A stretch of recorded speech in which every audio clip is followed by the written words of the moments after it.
Very good morning, dear friend. Today's video, I will discuss the few illustration of normal distribution.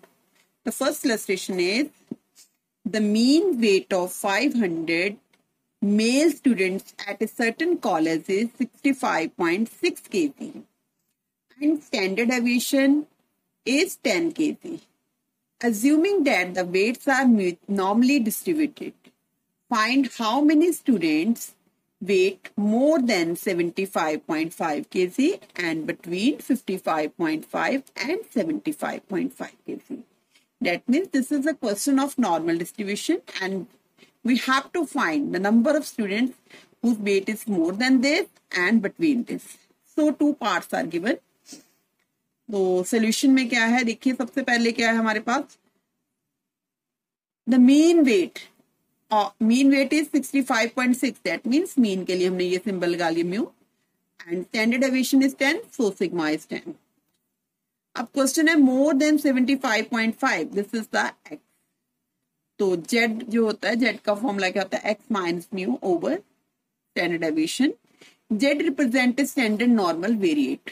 तो Z calculate करना होता है हमने, Z is equal to 75.5 minus 65.6 over 10. तो Z की value solve करके आ गई 0.99. अब जो हमने निकालना है कि एरिया, वो डेट इज लिखा था कि मोर देन 75.5, डेट मीन्स एक्स की वैल्यू क्या होगी, 75.5 से ग्रेटर. तो एक्स की जगह क्योंकि हमने अब नॉर्मल वेरिएट कैलकुलेट कर लिया, जेड रिप्लेस हो गया, जेड इज ग्रेटर देन 0.99. अब देखो जैसे ये नॉर्मल डिस्ट्रीब्यूशन का मैंने कर्व बना लिया है, इसका मतलब 50% एरिया इस तरफ होएगा, 50% राइट साइड पर. अब क्वेश्चन है कि 0.99 से ग्रेटर, 0.99 मेंशन कर दिया, इससे ग्रेटर का मतलब है ये वाला एरिया हमारा आ जाएगा. ये एरिया कैसे निकलेगा, इस वाले पूरे एरिया में से अगर हम ये वाला एरिया माइनस कर देंगे, डेट मीन 0.5 में से अगर हम लोग 0.99 यहां से लेके यहां तक का एरिया माइनस कर देंगे, then I will get the more than 75.5 kg.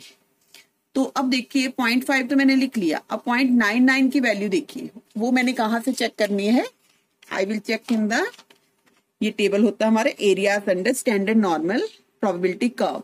तो 0.99 देखिए, 0.999999 इज,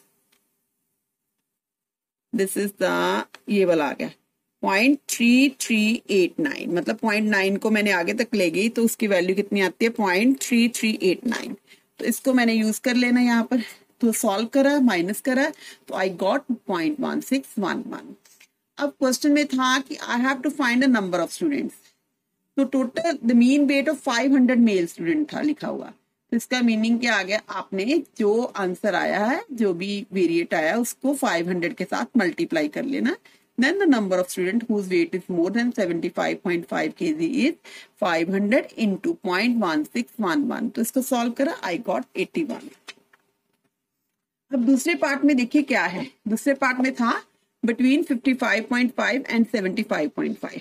इसका मीनिंग है कि x की वैल्यू आपने 55.5 ले लेनी. फॉर्मूला क्या होता है हमारा, z is equal to x minus mean over standard deviation. x की जगह क्या लगा लेंगे, 55.5. मीन हमारा पहले वाला ही है, देखिए मीन कितना था हमारा, that is 65.6 and standard deviation कितना था, 10. सो प्रीवियस वैल्यू को यूज करना हमने, इट इज 65.6 ओवर 10, तो सॉल्व करके आ गया -1.01. अब अगली वैल्यू क्या है, बिटवीन बोला था 55.5 और 75.5. इसका मतलब एक्स की वैल्यू कितनी ले लेनी हमने, 75.5. अगेन मीन हमारा यही है, स्टैंडर्ड डेविएशन अगेन हमारा 10 ही है, तो सॉल्व करा तो ये आंसर आ गया. अब देखिए क्वेश्चन में था कि बिटवीन 55.5 एंड 75.5. इसका मीनिंग है एक्स की वैल्यू क्या है, डेट इज एक्स इज 55.5 और 75.5 के बीच में इक्वल टू. अब एक्स की जगह हमने जेड रिप्लेस कर देना, क्योंकि हमने जेड वेरिएट की वैल्यू निकाल ली है. उसकी वैल्यू कितनी आई है, -1.01 टू जेड और लेस देन 0.99. अब देखिए कभी भी एरिया जो होता है नेगेटिव से पॉजिटिव नहीं जाता, क्योंकि एरिया की ब्रेक आती है जीरो तक, नेगेटिव का जीरो तक, फिर जीरो से पॉजिटिव जाती है. तो इसीलिए हमने इसको ब्रेक कर लिया, -1.01 टू जीरो तक, फिर आगे जीरो से 0.99 लगा दिया. जब भी ऐसे नेगेटिव वैल्यू आ जाए, नेगेटिव टू पॉजिटिव आ जाए, तो that means we will divide in two parts, negative to 0 then 0 to positive. अब देखिए क्या लिखा 1.01, इसका हमने टेबल वैल्यू से नॉर्मल टेबल, हमारे पास area under standard normal probability curve होता है, वहां से 1.01 की वैल्यू देख लेनी, तो आई विल गेट 0.3438। तो अगर 0.99 की देखती तो 0.3389 आती, दोनों को प्लस कर लिया तो it will be the answer. अब क्वेश्चन था कि नंबर ऑफ स्टूडेंट्स निकालने थे, whose weight is in between this and this. तो नंबर ऑफ स्टूडेंट्स वही दिए थे 500 दिए, दैट मीन 500 को ये आंसर के साथ हमने मल्टीप्लाई कर देना, then I will get the 341.35, that means 341। तो this is a question of normal distribution. Next illustration is the average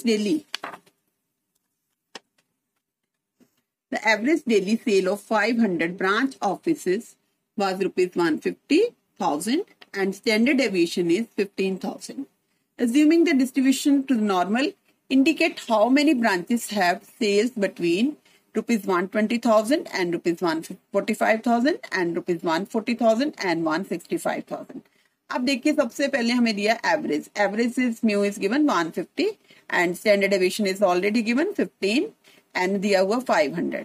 तो क्वेश्चन क्या है, probability that the sales in branch office lies between 120 to 145 के बीच में, 125 एंड 145। इसका मीनिंग है x की वैल्यू एक 120 लेनी है और एक एक्स की वैल्यू अपने 145 लेनी है। तो जेड का फॉर्मूला यही होता है, X minus mean over standard deviation, x minus mean कितना 150 ओवर 15 है।